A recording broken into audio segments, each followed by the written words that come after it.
Dip it in.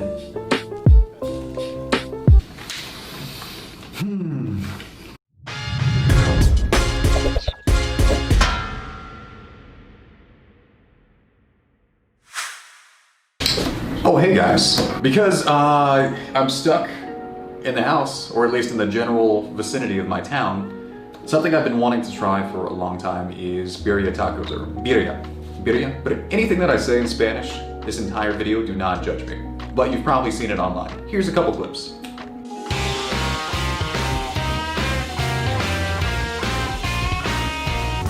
Juicy, spicy tacos dipped into a cup of piping hot consomme. If you're not paying attention, you could walk by some of the best tacos in New York City.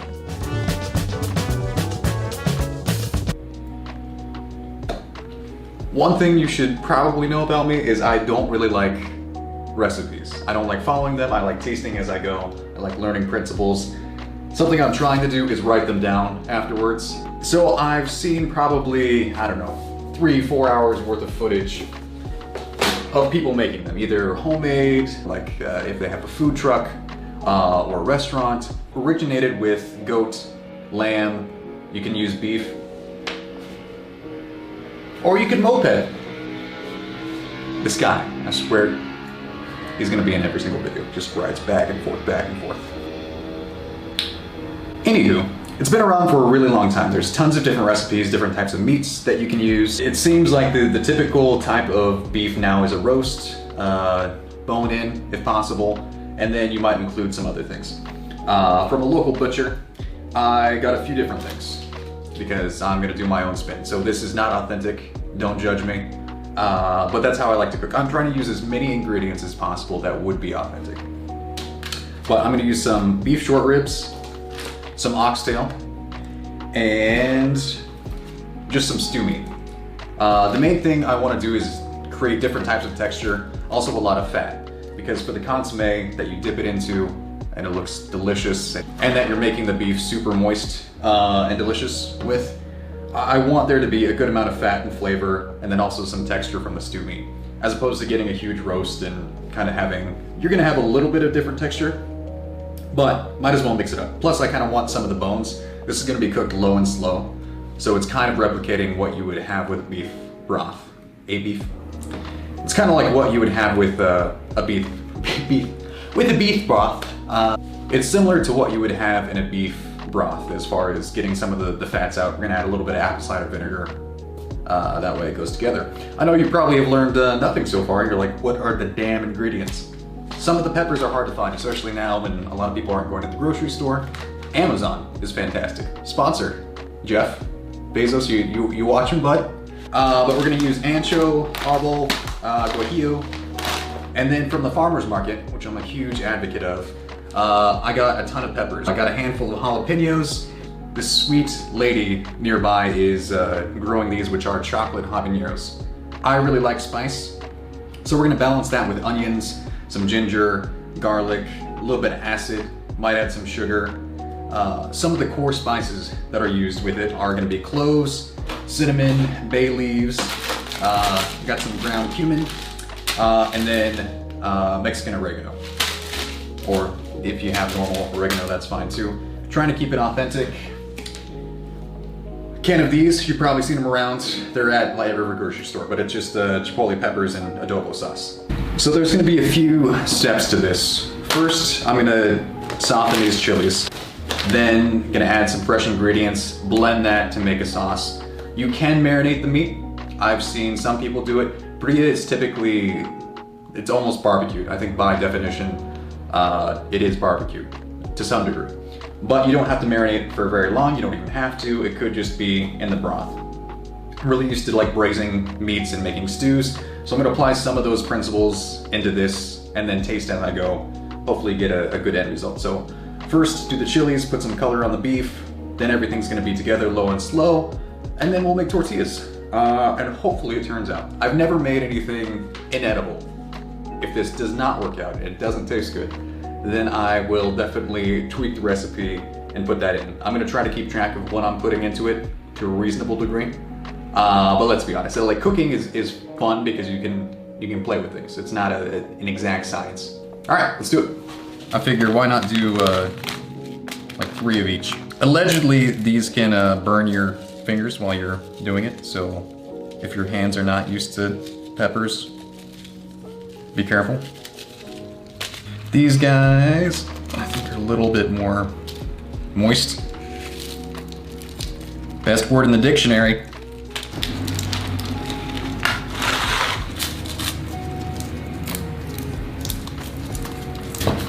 The little guys were a little trickier to get the seeds out, so I left some of them in. But we'll see how hot it is. Again, worst case scenario with cooking, you can always add, you can't really subtract too much, but you can always add and balance things out. So more sugar, add more vinegar, etc. So I'm not too worried about it. So we're gonna throw this in some boiling water, soften those guys, and we'll prep the beef. So this beef comes from a local farm. Every Saturday we have a farmer's market and they pull up a trailer. They raise the cows themselves. I think the standard for a recipe that's gonna make around, depending on how much you like in your tacos, maybe 15 to 20. I'm not gonna take these out, I'm just gonna throw those in there. Is roughly 2 pounds of meat. And again, that might be like a roast, so it's gonna have more meat on it. A lot of the weight is gonna come from the bones. So in total, I probably have around 4 pounds. There we go, that's a tail. Fun fact about oxtail is it's now gender neutral, which, I mean, it's 2020, so. It used to be only from oxen or like steer. The male cows that weren't gonna really do anything until they cut them down, butcher them. But now it could be veal, it could be a dairy cow, and plus you can't taste the differences. They're all delicious. Oxtail is extremely fatty, lots of flavor. So all these things combined, ideally, I think is gonna be a good ratio of meat to fat. All right, so I'm just gonna add a little bit of oil.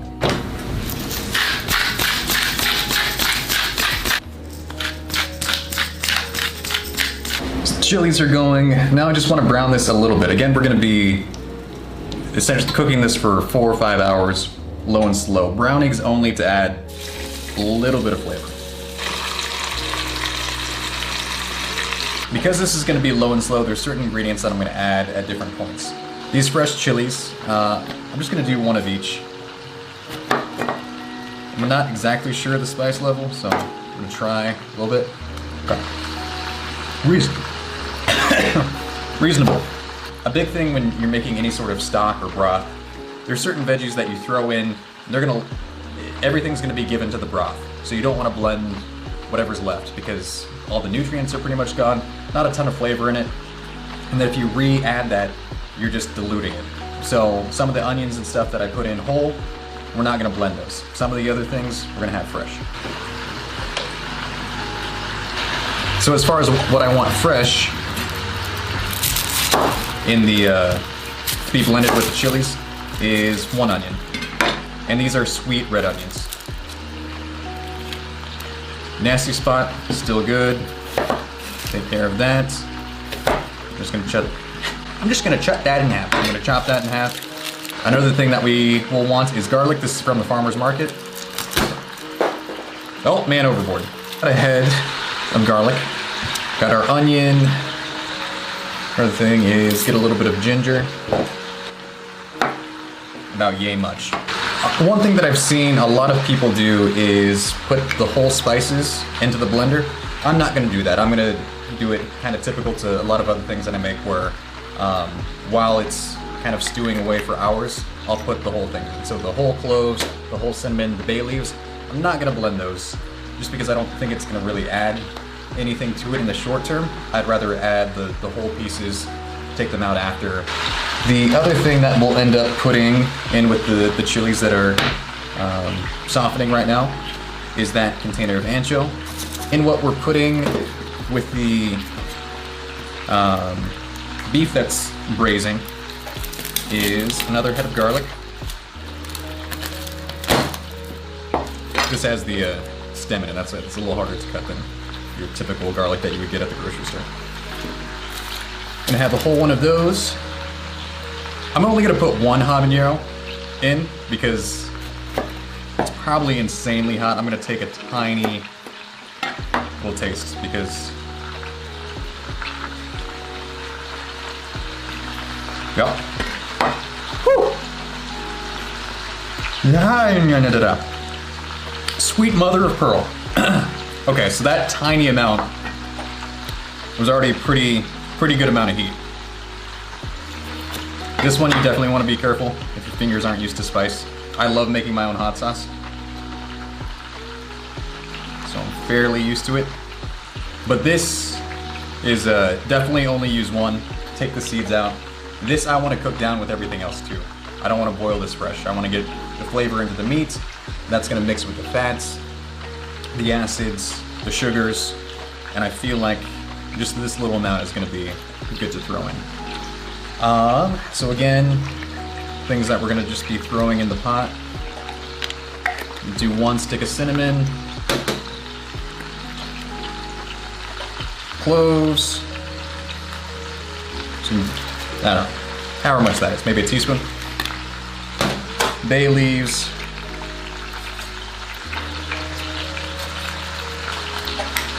Do 2 of those guys. And then peppercorns. I'm not gonna put full peppercorns in there just because sometimes they can be annoying to I know there's cloves in there, but I'm gonna do like coarsely ground pepper throughout the taste. They already have some pepper on them. After it's all said and done, we can add pepper. I mean, however you do it, it's gonna be fine. Just gonna split this. So these are gonna be things we can just throw in there. The skins and everything, they add flavor, they add color. Not a concern. Fresh ingredients-ish besides this. These, obviously, you want to take most of the skin and everything off.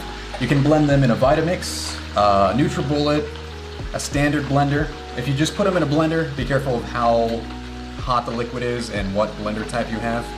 I'm going to use a Vitamix, so let's do the next step.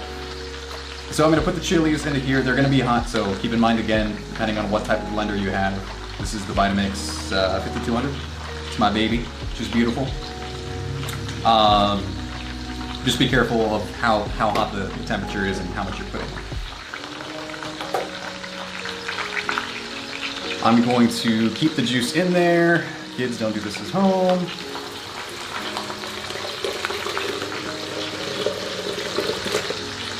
Yeah, chilies are in there.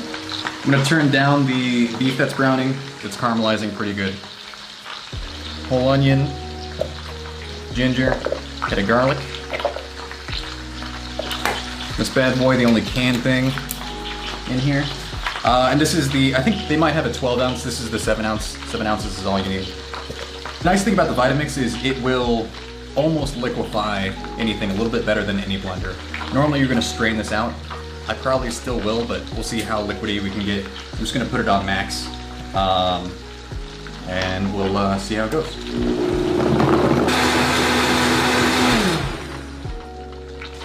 I'm gonna do a good amount to cover this. All right, now we're gonna add our aromatics.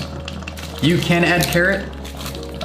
There was no fresh carrot at the farmer's market, so I didn't pick up some. I think it's pretty optional. And now I just wanna cover the meat with water. And we're not gonna really be boiling this at all. I just wanna simmer. And also this is gonna reduce down a little bit. So as it starts to simmer, it's gonna evaporate a little bit. You can add more water as we're doing that because it's gonna concentrate down. There is gonna be a layer of fat, which is what we want. And this is gonna be a lot more fatty than probably most of the consommes out there. But again, that's on purpose. I want a good amount that we can fry everything in. And I like a fattier broth. It's good for you, I mean, in moderation, like anything else. All right, it's been about an hour and a half. Added a tiny bit of water just because it was reducing, but keeping it at a bare simmer. And I mean, some of the meat is a little bit tender, but we're still gonna leave this for another 2-3 hours. You can see the fat is rising to the top. You're gonna get a bigger layer of fat as it continues to break down. All right, so we're a couple hours in. It's tasting good. I do want to add a little bit of sweetness. I'm not sure if this is typical for any recipes, but pretty much everything that tastes good has a good amount of sugar in it. This is probably less than a quarter of a cup of sugar, and there's a lot that we're making. Also gonna add the Mexican oregano now. And then for the cumin, probably add 2 teaspoons or so, maybe a little bit more. And I'm not gonna add any more water. I think this is gonna be a good amount. You can see there's a nice layer of the oil on top. I'm still gonna mix it. The oil's gonna rise. The fat's still reducing. You can feel the meat getting a little bit tender, which is good. The next hour or so, it's gonna be like fall off the bone, which is what we're going for. And we'll let this go for like another hour. Corn tortillas. I'm gonna make it. It's a pretty standard recipe. You're gonna see it online a ton. It's even on the back of most of the corn flour bags or boxes. We're gonna do 2 cups masa. And then we're gonna do between 1.5 to 2 cups of warm water. So this was boiling, and then I held it at about 98 degrees. So if you can dip your finger in it, it's steaming, it's fairly cold in here, so. You don't want it boiling, but just warm. As you can see, I'm using the same utensil as the consommé because I don't want to spend too much time on dishes. So once it's fairly incorporated, you can use your hands. So you want everything incorporated, kind of like a Play-Doh consistency. And then we're gonna let this sit. So just get a dishcloth, warm towel, cover it, and we're gonna let it sit until the consommé is done, and by that time it should be ready to press. Okay, for this guy we're about 4.5, 5 hours in, so I'm gonna turn her off. What we want is there's probably about 1/4 of an inch of just plain fat that's on the top. Before I take everything out, I'm gonna skim that and put it into just a pot. You don't have to worry about getting broth into it because we do want some broth, and also we want fat in the consommé at the same time. All right, so took out a big portion. As you can see, there's still gonna be a lot of fat and oil, which is fantastic. So we're gonna separate the meat now.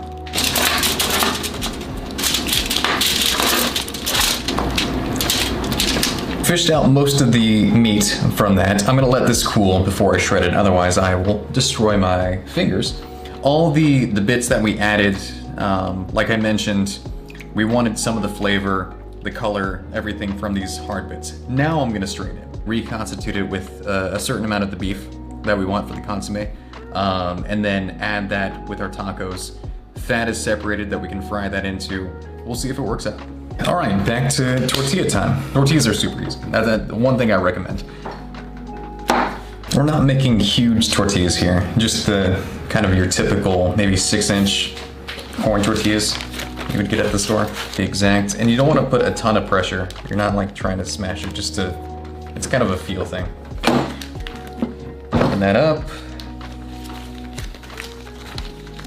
There you go. So once we have a few that we want to make for the evening, wait until they bubble up a little bit. The edges are gonna curl. You can kind of already see that happening. And then you're gonna flip it. We want them still soft because we're gonna fry them afterwards. So you don't want tostada. I mean, tostadas are delicious, but that's not what we're going for right now.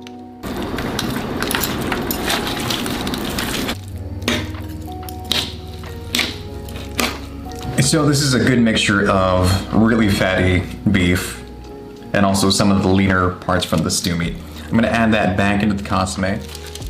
Probably about, I don't know, quarter to a third. Now that everything is pretty much ready, the Oaxaca cheese, we want to slice that. You can substitute it for mozzarella or jack, but I recommend trying to find this. Some cilantro, fresh onion we want, and then a bit of lime. That's what we're used to dress the taco. All right, now we have all the ingredients we need. We have our tortillas over here. cast iron with a little bit of oil. We have our consommé. You might not be able to see it, but that's set aside for dipping later. We have our cilantro and onions, a little bit of lime, our beef that we've separated, a little bit of cheese, and we have our oil for dipping the tortillas. All right, so I'm gonna dip this guy in here. We're gonna do one at a time.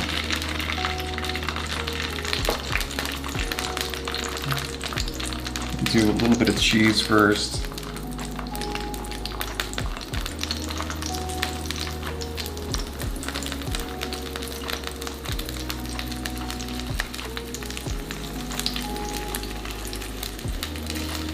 Stack the meat, and then I'm gonna add a little bit of these. We'll add more later.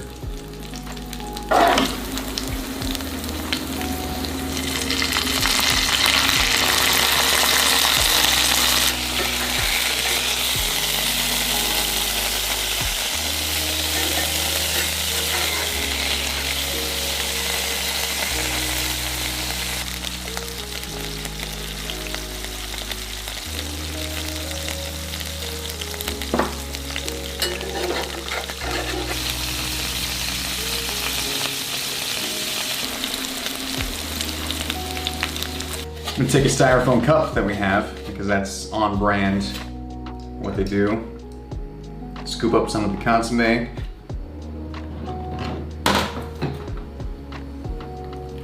Take one of our tacos. Dip it in.